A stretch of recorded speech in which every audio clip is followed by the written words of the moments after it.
صباح الخير. الساعة دلوقتي 8:15، بس أنا بحب أصحى بدري شوية عشان يبقى معايا وقت، فنصلي أخد شاور ونعمل الفطار.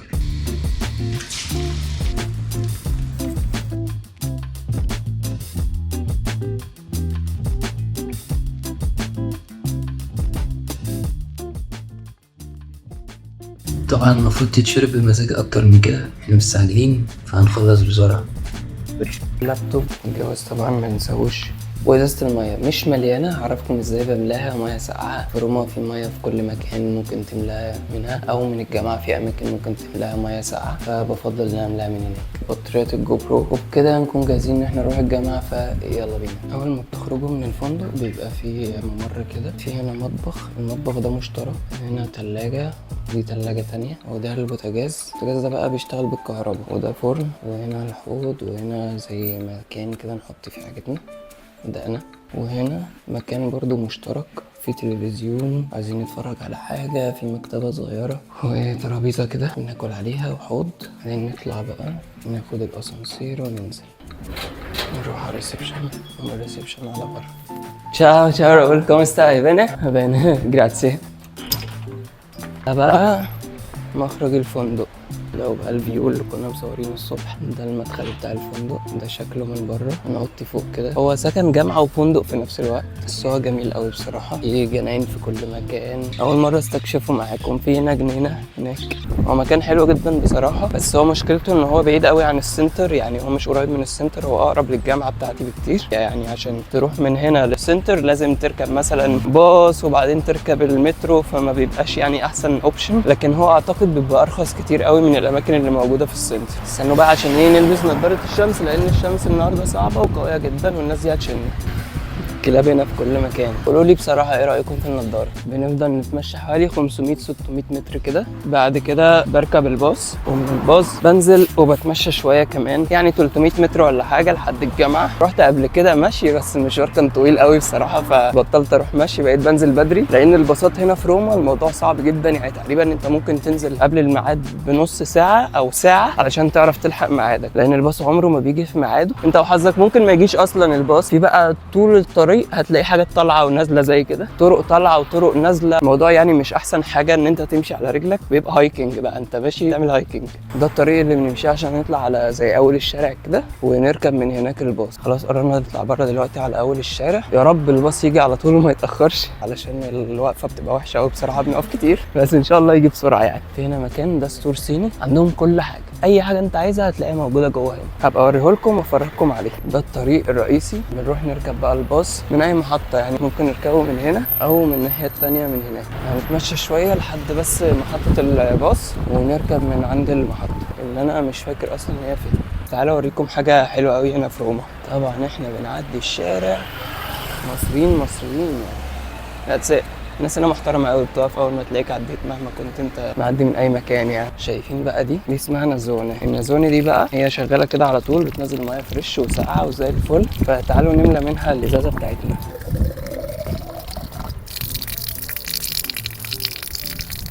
ساقعه وتحفه. ملينا الميه بتاعتنا، نركب الباص بقى. الباص بيجي في محطه قدام، هوريكم شكل المحطات كمان. دي البوسطه. البوسطه دي اول ما بتيجي ايطاليا لازم تعدي عليها، تاخد حاجه اسمها كيت. الكيت دي بيبقى شويه ورق كده بتملاه علشان تقدم على حاجه اسمها بيرميسو. هبقى اوريكم بنملاه ازاي. ده فودافون ايطاليا.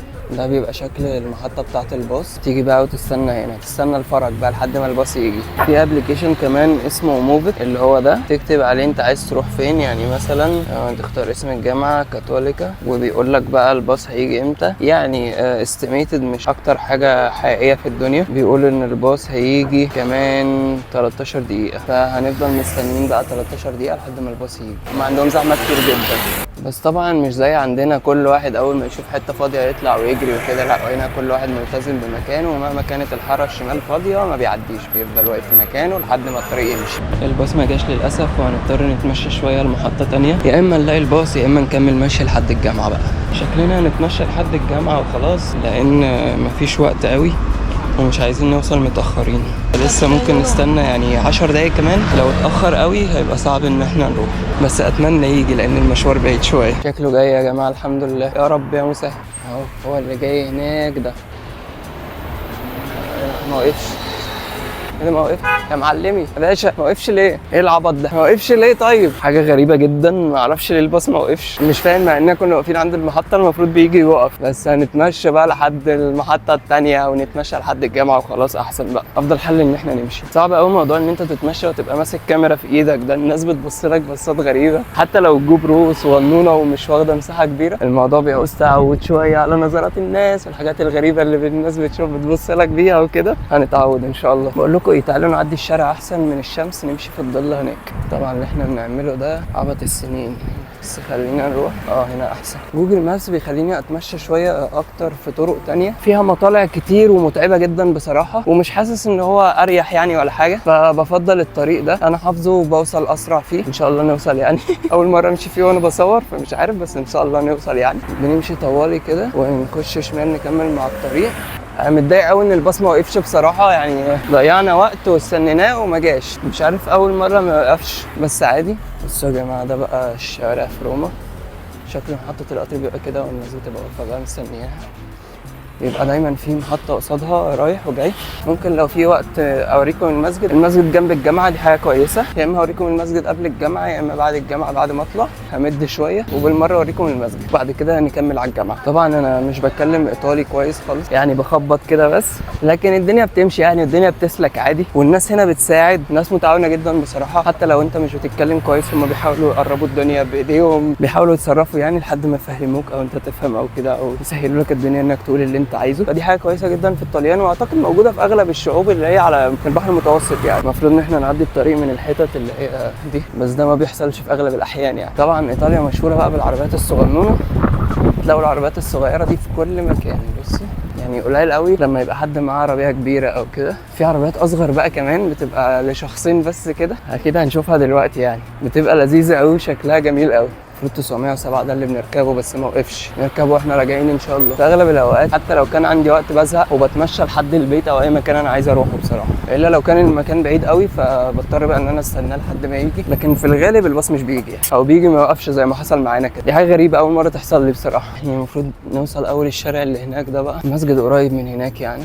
المحل ده من المحلات المشهوره، اسمه اليتشا، من المحلات المشهوره اللي بتبيع بيتزا اسمها بيتزا التاليو. بيتزا مختلفه شويه، بتبقى قطعه كده بتتباع بالحته، ومش بيبقى بشكل البيتزا اللي احنا متعودين عليه المدور ده، بتبقى قطع مربعه كده. ممكن نبقى نجربه هناك كده بقى. اول الشارع اللي المفروض نوصل له المسجد هنا في العماره اللي هناك دي، فهو يعني المسجد قريب جدا يعني الحمد لله مني. وفي نازونز دي بقى موجوده في كل حته، هتلاقوها في كل مكان في روما، تملى منها زي ما انت عايز. المسجد بقى اول شمال كده قريب يعني الحمد لله جدا، مش بعيد، بس خلي بالنا عشان في ناس جايه من ورانا. وما شاء الله حلو جدا وكبير واسع ونضيف جدا، فيعني ربنا يبارك لهم بصراحه، ما شاء الله يعني حافظين عليه. من هنا بقى مدخل المسجد، تعالوا نشوفه مع بعض. شايفين العربيه دي يا جماعه؟ تحفه. نروح بقى جري علشان نلحق الجامعه، نمشي من الطريق ده كده على الجامعه ان شاء الله يعني، ما نبقاش متاخرين قوي. هوريكم الجامعه بقى لما اوصل ان شاء الله. ده مكان بيبيع مكان قهوه، تعالوا نساله على المكنه بكام. سكوزي كوانتا كوستا ماكينه. سالنا على مكنه القهوه قال لنا ب 20 يورو و10 سنت. والله مش غاليه يعني، سعرها حلو جدا. في مصر اغلى من كده بكتير، بس تقريبا دي بالكبسولز ومش عارف الكبسولات بكام. المفروض بقى بنعدي الطريق وباب الجامعه هناك كده قدام شويه. كميه السلالم اللي في ايطاليا حاجه صعبه بصراحه يعني، كل حاجه سلالم سلالم. انا مش عارف الناس دي جايبه صفحه منين، مش عارف ده جرس حريق ولا ايه. ربنا يستر ما تكونش الجامعه بتولع يعني. ده المدخل الرئيسي للجامعه اللي كنت بقول لكم عليه، شكله في الغروب حلو قوي بصراحه. خلصت في الجامعه وصليت المغرب الحمد لله، ودلوقتي رايح استنى الباص. يا ريت بقى ما سيبناش ويمشي زي النهارده الصبح. الزحمه في روما هنا صعبه جدا بصراحه. بنقف عند المحطه بتاعه الباص اللي هناك دي، مكتوب على الابلكيشن ان الباص هيجي كمان ربع ساعه تقريبا. مش عارف استناه ولا لا بصراحه، بس ممكن استناه شويه كده، لو ما جاش اروح على رجلي زي ما جينا. هنركب بقى دلوقتي.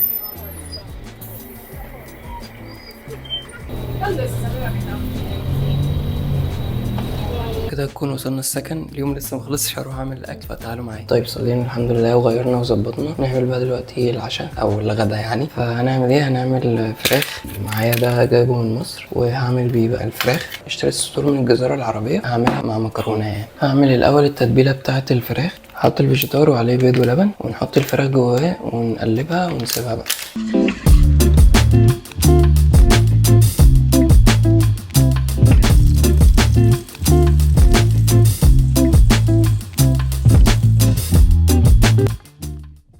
بقى شكلها بعد ما خلصت عشان يكون بالمناسبه اول انا اكلت بسرعه لان انا كنت جعان قوي، فخلص بقى وارجع لكم تاني. الحمد لله اكلنا وخلصنا. اتفرج على مروان سري، ودلوقتي هنروح نغسل الاطباق عشان الوجبه تكمل. بقى لازم كوبايه شاي، نعمل لنا كوبايه شاي حلوه كده. الغلاية دي مش بتاعتي، صديقي جوني اداها لي هدية. هو أول ما عرف إن أنا بشرب شاي كتير وما عنديش كاتل في السكن، كان عنده غلاية زيادة فقال لي خدها هدية مني وكده. فشكرا يا جوني، ثانك يو سو ماتش. وهنا بقى كنت بقول لكم إننا وصلنا لآخر الفلوج، بس للأسف المايك ما اشتغلش. فأشوفكم في فلوج جديد، وسلام.